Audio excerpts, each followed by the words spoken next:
RFK, the nephew of President JFK, who was famously assassinated in 1963, who is the son of Robert F. Kennedy Sr., who was also assassinated in 1968, has now been confirmed as the United States of America's National Health Secretary, namely thanks to Donald Trump. Now, what does this mean for America? Well, America, you have this guy here as your National Health Secretary. Congratulations. Masculinity's back in the room, boys. Or as what we would say in the last few months is, the adults are back in the room. Now, I'm not here to give my opinions on this, politically. I mean, I am a very opinionated person. If I shared with you all my opinions, you'd probably click off this video. But firstly, who is RFK? Well, RFK has been a Democrat up to 2023 until he then decided to run as an independent in 2024 against his opponents. And namely, the reason for this is because the Democratic Party decided to flick him out into the ether because they didn't want him. You see, in America, if you need the backing of literally all of your constituencies and backing of your peers in your Democratic or Republican parties to back you on your stuff. The problem with RFK is, while he was a Democrat, he kind of rustled the feathers of most of his colleagues due to his stances on big pharma and the drug companies and vaccines. And as you know, big pharma aligns the pockets of the majority of the cesspool and snakes and the elites. Now, when he dropped out in the 2024 race, he then came as an independent and then actually started to campaign for Donald Trump. Now, Donald Trump set him up as the National Health Secretary because he knew of how passionate RFK is about these subjects. I mean, RFK is, again, if you just look at him from a standpoint, you can tell the man is very much into fitness and health. Now, that is a staunch comparison to some of the health secretaries we've seen in Europe over the past years. I mean, right here is a joke. I mean, a health secretary with a BMI of 30, 40 plus is a joke. Now, I know, RFK does look like he's maybe just a bit.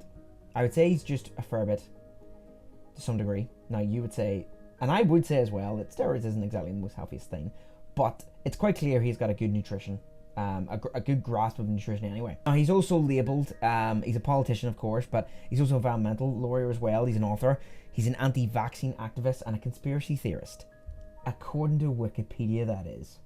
Now, in the past, he has said some controversial things about vaccines. Now, I'm not here to talk about vaccines, okay? Some vaccines work. Some vaccines I think you shouldn't get. It's a risk to reward ratio. It's kind of like a balancing scale for me. Is there more risk involved in the reward of taking it? If you're gonna get minimal reward, what's the point of the risk? Because every vaccine carries a form of side effects and a form of risk. But if you feel like there's more danger of death or danger of serious cause of illness or disease, then obviously that would probably outbalance the risk. Now, RFK has made some comments in the past about the polio vaccine and autism and stuff. Some of the evidence is unsubstantiated. However, he is getting the mainstream view and society to talk about these things. It's important to talk about these things. For example, the spike in autism that we've seen now, an increase of 100%, is a bit ridiculous. Now, for me, that's probably more of a case of misdiagnosis and parents putting that on kids, in my opinion. I told you I'm an opinionated person, don't click off the video. But there is some data and some studies have shown some vaccine effects and some haven't.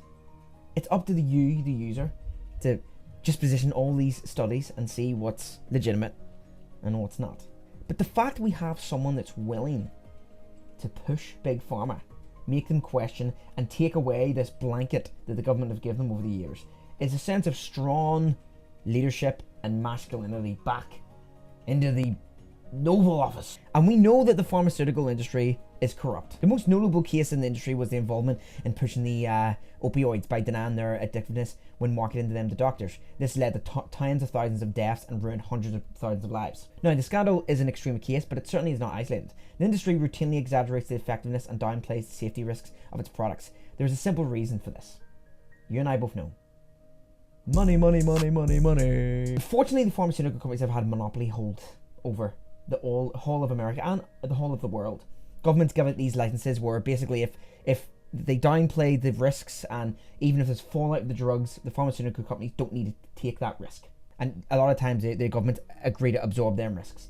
Namely with the COVID vaccine. When it was first trialled out, it was trialled as a trial experimental drug which had a special license to it. The special license the government gave them was that if any fallout came from this due to the hastefulness of the release, that the pharmaceutical companies did not have to absorb any litigation from that. We can all agree monopolies are bad. And we can all agree that the idea of even speaking about the idea of potential harms in vaccines and health risks. I mean, Robert F. Kennedy is very against fast food. However, has he ate fast food before? And is he aware that his boss, Donald Trump, likes fast food? Yes, he even said it in his hearing in the Senate. I don't want to take food away from anybody. If you like a cheeseburger, a McDonald's cheeseburger, or Diet Coke, which my boss loves, and you should be able to get them. If you want to eat Hostess Twinkies, you should be able to do that. But you should know what the impacts are on your family. The idea, America is a place riddled with obesity. It's riddled with obesity. And so is the Western world. It's slowly catching up because at every corner there's fast food somewhere.